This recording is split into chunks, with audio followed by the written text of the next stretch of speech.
This is the Ielts listening test. You will hear a number of different recordings, and you will have to answer questions on what you hear. There will be time for you to read the instructions and questions, and you will have a chance to check your work. All the recordings will be played once only. The test is in 4 parts. At the end of the test, you will be given 10 minutes to transfer your answers to the answer sheet. Now turn to Part 1.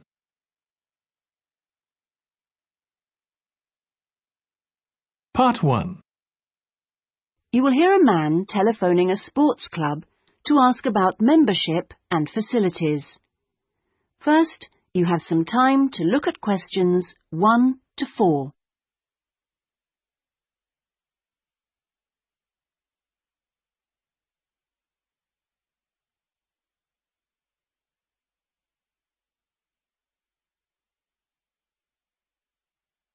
Now we shall begin. You should answer the questions as you listen, because you will not hear the recording a second time. Listen carefully and answer questions 1 to 4. Good morning. Sorry, it's gone 12. I'll start again. Good afternoon, Kingswell Sports Club. How can I help you? Oh, good afternoon. I was wondering if you could give me some information about membership and facilities. Of course. What would you like to know? Do you have tennis courts, for example? No, I'm afraid we don't. We're primarily a golf club. What about football? I heard you had a team. No, I'm sorry. Perhaps you're thinking about Fresham Sports Centre. Oh, right. I know it. I've played badminton there. Have you? They've got a lot of facilities we don't have, and vice versa. We do have a Keep Fit studio, which is very popular with members, and then as well as that, there's swimming, of course. That's good. I like to swim every day. We have a range of classes, too. Do you have judo classes? I'm keen to learn. Well, at the moment, we offer kickboxing. We're planning to add judo and stretch classes soon. We're currently running a range of yoga classes, too. What about relaxing after exercise? I assume you have a restaurant or something? At the moment, we've got a salad bar, which is very popular. We'll also have a fully licensed restaurant by the end of the year. Sounds good. Before you hear the rest of the conversation, you have some time to look at questions 5 to 10.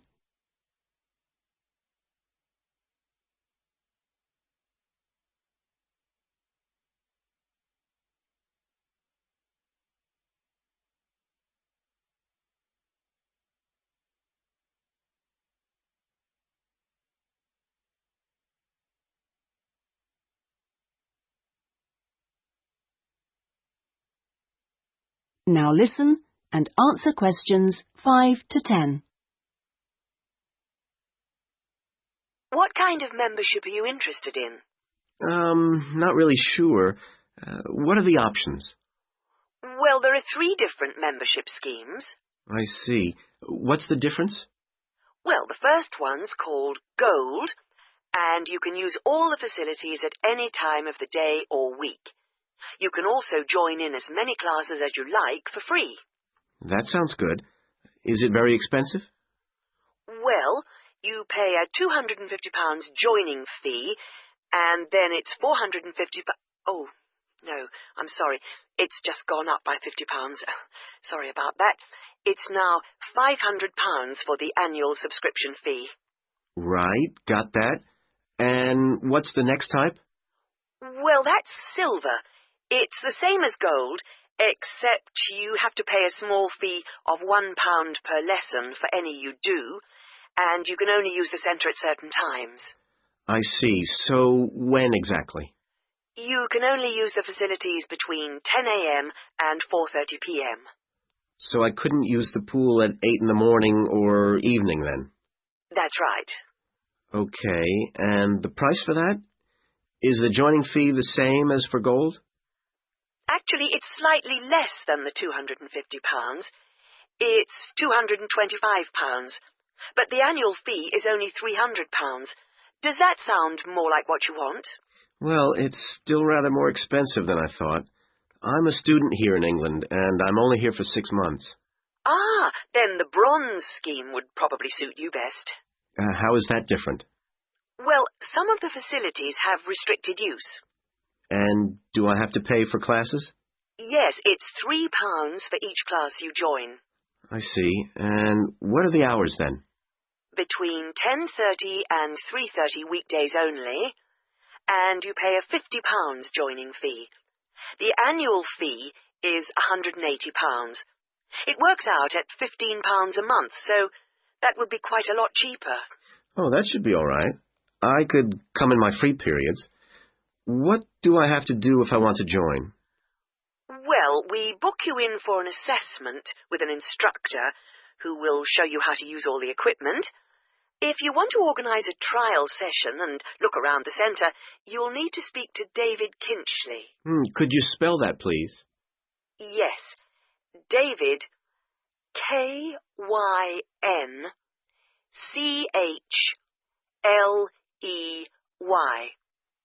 I'll give you his direct line number. It's 0458 95311. Thanks.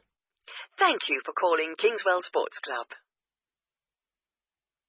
You now have half a minute to check your answers.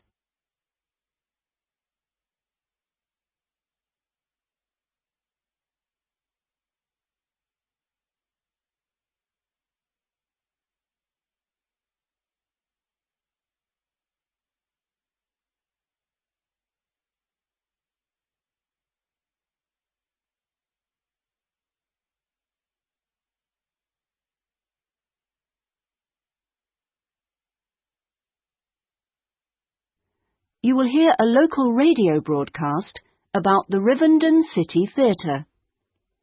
First, you have some time to look at questions 11 to 16.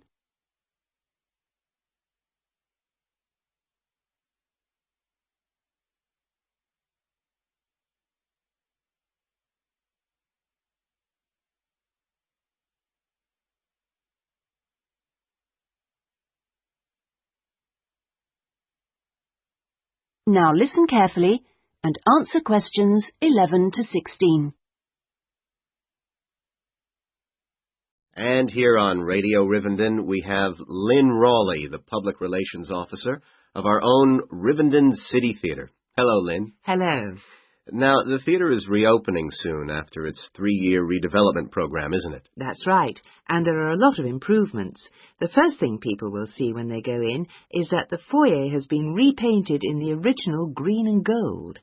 Then the box office has been reoriented with its own access from the side of the building instead of through the foyer, which means it can be open longer hours and has more space too. The shop that used to be in the foyer, which sold books and CDs, is the one part of the redevelopment which isn't yet complete. The plan is to find new premises for it near the theatre, and we've had difficulty finding somewhere suitable. We hope to reopen the shop in the next few months. Will audiences find any difference in the auditorium? Yes, we've increased the legroom between the rows. This means that there are now fewer seats, but we're sure audiences will be much happier. And we've installed air conditioning so it won't get so hot and stuffy. We already had a few seats which were suitable for wheelchair users, and now there are twice as many, which we hope will meet demand. Something else that will benefit audiences is the new lifts. The two we used to have were very small and slow.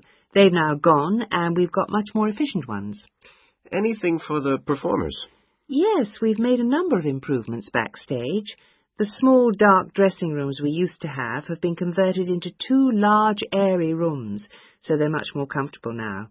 And the state-of-the-art electronic sound and lighting systems have been installed.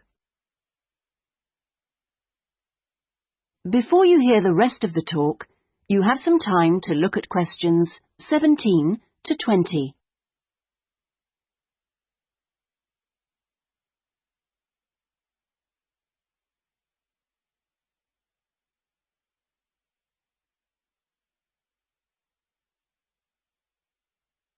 Now listen and answer questions 17 to 20.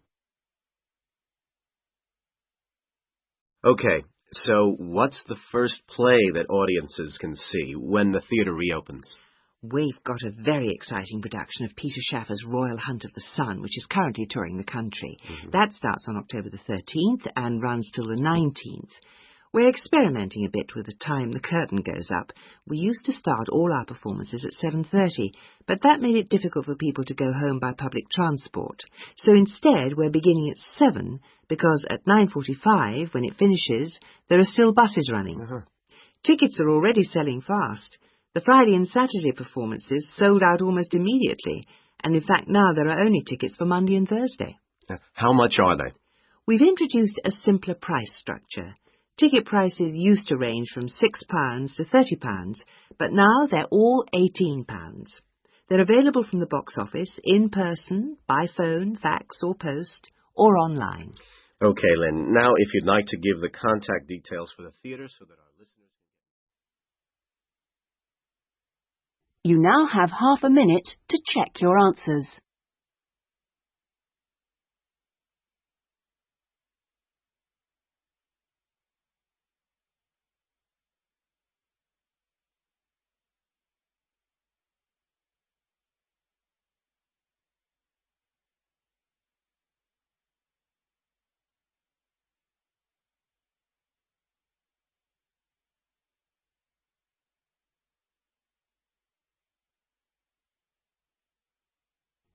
You will hear a man inquiring about college courses. First, you have some time to look at questions 21 to 25.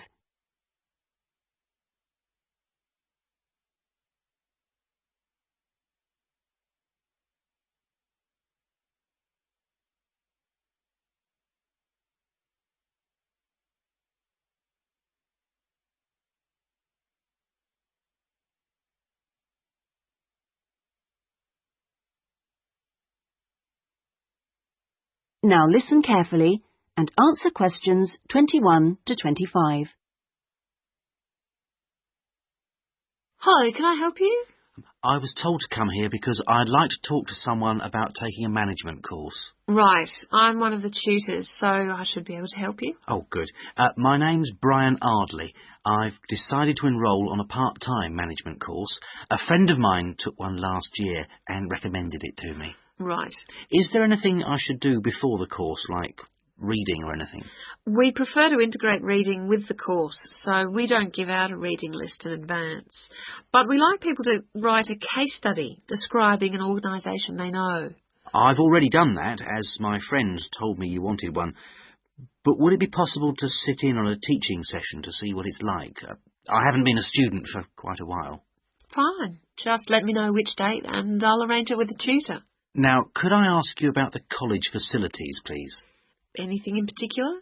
Well, the course is 1 day a week, all day, isn't it? So presumably it's possible to buy food. Yes, the refectory's open all day. Does it cater for special diets? I have some food allergies. Provided you warn the refectory in advance, it won't be a problem. Good. What about facilities for young children? I'd like to bring my daughter here while I'm studying. How old is she? 3. Then she's eligible to join the nursery, which is supervised by a qualified nursery nurse. The waiting list for a place is quite long, though, so you ought to apply now. OK. I don't know if our careers advice service would be of any interest to you. Yes, it might help me decide how to develop my career after the course. The centre has a lot of reference materials and staff qualified to give guidance on a one-to-one basis. I noticed a fitness centre next to the college. Is that for students? It's open to everyone, but students pay an annual fee that's much less than the general public pay. And presumably the college library stocks newspapers and journals as well as books. Yes, and there's also an audio-visual room for viewing and listening to videos, cassettes and so on. Is there also access to computers? Yes, your tutor will need to arrange with the technical support team for you to get a password, so ask him or her about it when you start the course. OK. Before you hear the rest of the conversation, you have some time to look at questions 26 to 30.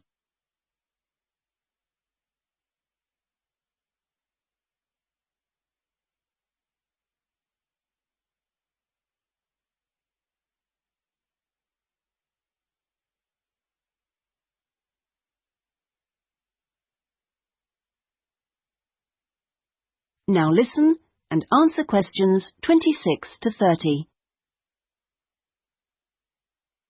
By the way, do you know about our business centre? No, what's that?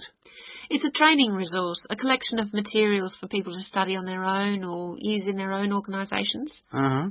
You mean books and videos? Yes, and manuals for self-study, plus a lot of computer-based materials so people can work through them at their own speed and repeat anything they aren't sure about. And you can hire laptops to use in your own home or workplace, as well as printers that you can take away. Does it have anything that I could use to improve my study skills? I don't have much idea about report writing, and I'm sure I'll need it on the course. Oh, yes, there's plenty of useful material. Just ask one of the staff. Does the centre cover all the main areas of business? Yes, topics like finance and, of course, marketing, that's a popular one. Local managers seem to queue up to borrow the videos. So it isn't just for students, then? No, it's for members only, but anyone can join. How much does it cost? £100 a year for a company and £50 for an individual, with no discount for students, I'm afraid. Well, that's very helpful. Well, I think that's all. I'd better go home and fill in the enrolment form. Thanks for all your help. You're welcome. Goodbye. Goodbye. You now have half a minute to check your answers.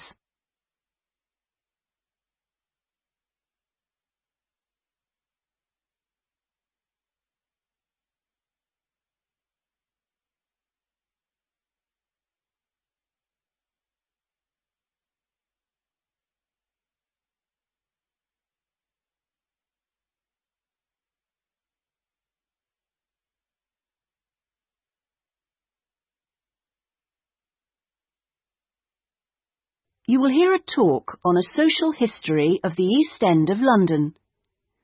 First, you have some time to look at questions 31 to 40.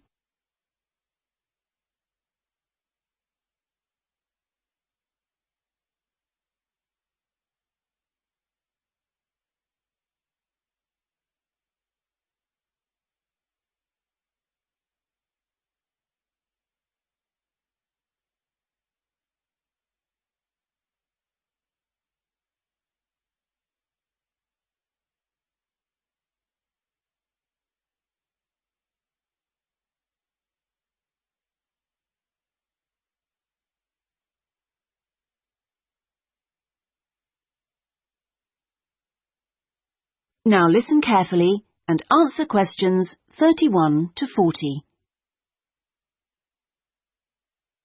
In the last few weeks, we've been looking at various aspects of the social history of London, and this morning we're continuing with a look at life in the area called the East End. I'll start with a brief history of the district and then focus on life in the first half of the 20th century. Back in the 1st to the 4th centuries AD, when the Romans controlled England, London grew into a town of 45,000 people, and what's now the East End, the area by the River Thames and along the road heading north-east from London to the coast, consisted of farmland with crops and livestock, which helped to feed that population. The Romans left in 410, at the beginning of the 5th century, and from then onwards, the country suffered a series of invasions by tribes from present-day Germany and Denmark, the Angles, Saxons and Jutes, many of whom settled in the East End. The technology they introduced meant that metal and leather goods were produced there for the first time, and as the East End was by the river, ships could transport goods between there and foreign markets. In the 11th century, in 1066 to be precise, the Normans conquered England, and during the next few centuries London became one of the most powerful and prosperous cities in Europe. The East End benefited from this, and because there were fewer restrictions there than in the city itself, plenty of newcomers settled there from abroad, bringing their skills as workers, merchants or moneylenders during the next few hundred years. In the 16th century, the first dock was dug, where ships were constructed, eventually making the East End the focus of massive international trade. And in the late 16th century, when much of the rest of England was suffering economically, a lot of agricultural workers came to the East End to look for alternative work. In the 17th century, the East End was still a series of separate, semi-rural settlements. There was a shortage of accommodation, so marshland was drained and built on to house the large numbers of people now living there. By the 19th century, London was the busiest port in the world, and this became the main source of employment in the East End. Those who could afford to live in more pleasant surroundings moved out, and the area became one where the vast majority of people lived in extreme poverty and suffered from appalling sanitary conditions.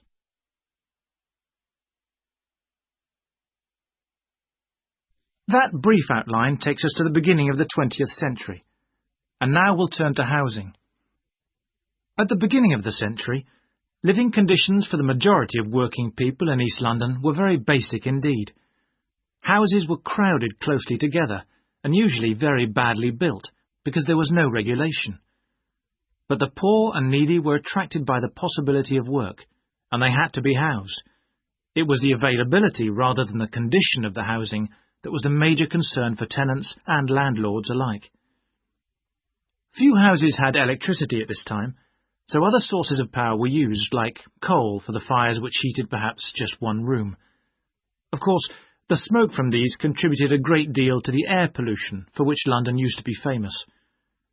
A tiny, damp, unhealthy house like this might well be occupied by 2 full families, possibly including several children, grandparents, aunts and uncles. Now, before I go on to health implications of this way of life, I'll say something about food and nutrition. You now have half a minute to check your answers.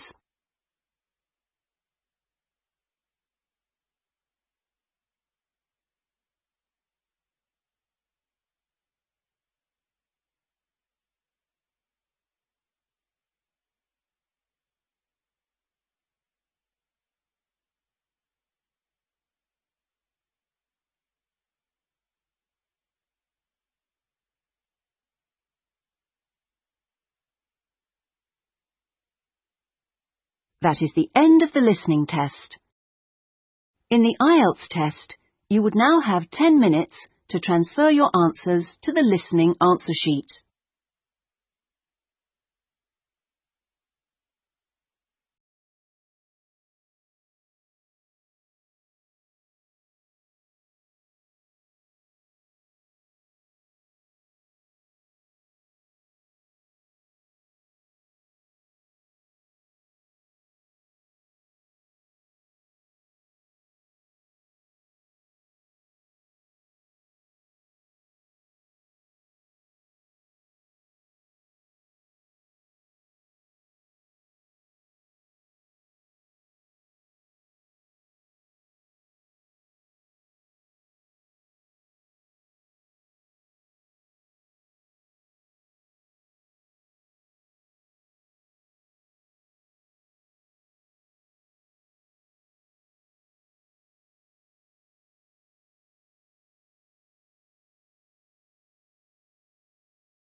Test 3. This is the Ielts listening test. You will hear a number of different recordings, and you will have to answer questions on what you hear. There will be time for you to read the instructions and questions, and you will have a chance to check your work. All the recordings will be played once only. The test is in 4 parts. At the end of the test, you will be given 10 minutes to transfer your answers to the answer sheet. Now turn to Part 1.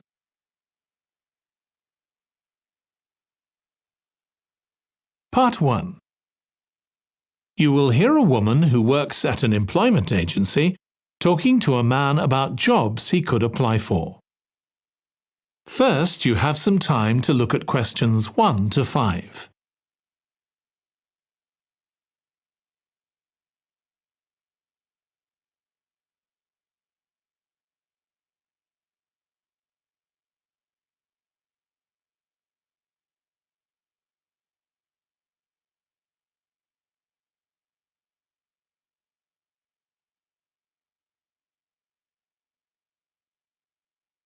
Now listen carefully and answer questions 1 to 5.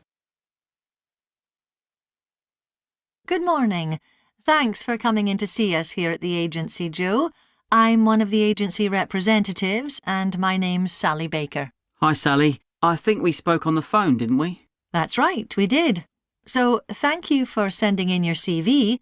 We've had quite a careful look at it, and I think we have 2 jobs that might be suitable for you. OK. The first one is in a company based in North London. They're looking for an administrative assistant. OK. What sort of company is it? They're called Home Solutions, and they design and make furniture. Oh, I don't know much about that, but it sounds interesting. Yes, well, as I said, they want someone in their office, and looking at your past experience, it does look as if you fit quite a few of the requirements. So on your CV it appears you've done some data entry? Yes. So that's one skill they want. Then they expect the person they appoint to attend meetings and take notes there. OK. I've done that before, yes. And you need to be able to cope with general admin. Filing and keeping records and so on. That should be OK. And in my last job, I also had to manage the diary. Excellent. That's something they want here too. I'd suggest you add it to your CV. I don't think you mentioned that, did you? No. So, as far as the requirements go, they want good computer skills, of course, and they particularly mention spreadsheets. That should be fine. And interpersonal skills, which would be something they'd check with your references. I think that should be OK, yes. Then they mention that they want someone who is careful and takes care with details. Just looking at your CV, I'd say you're probably all right there. I think so, yes. Do they want any special experience? I think they wanted some experience of teleconferencing. Oh, I've got 3 years' experience of that. Let's see. Yes, good. In fact, they're only asking for at least 1 year, so that's great. So is that something that might interest you? It is, yes. The only thing is, you said they were in North London, so it would be quite a long commute for me. OK. Before you hear the rest of the conversation, you have some time to look at questions 6 to 10.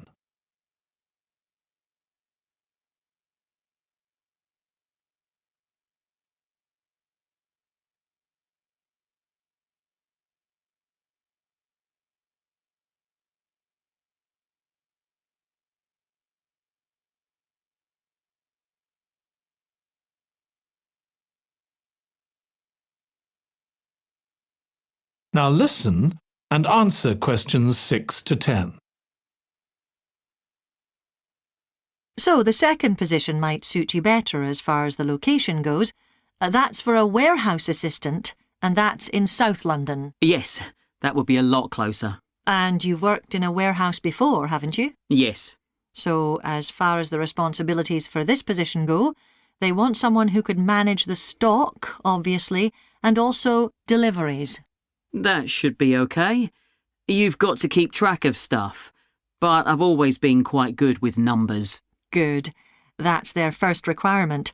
And they want someone who's computer literate, which we know you are. Sure. Then they mention organisational skills. They want someone who's well organised. Yes, I think I am. And tidy? Yes, they go together really, don't they? Sure. Then the usual stuff. They want someone who can communicate well, both orally and in writing. OK. And for the last warehouse job I had, one of the things I enjoyed most was being part of a team. I found that was really essential for the job. Excellent. Yes, they do mention that they want someone who's used to that, yes. Now, when you were working in a warehouse last time, what sorts of items were you dealing with? It was mostly bathroom and kitchen equipment, sinks and stoves and fridges. So you're okay moving heavy things? Sure. I'm quite strong, and I've had the training. Good. Now, as far as experience goes, they mention they want someone with a licence and that you have experience of driving in London, so you can cope with the traffic and so on. Yes, no problem. And you've got experience of warehouse work. And the final thing they mention is customer service. I think, looking at your CV, you're okay there. Right. So, what about pay? Can you tell me a bit more about that, please? That is the end of part 1. You now have 1 minute to check your answers to part 1.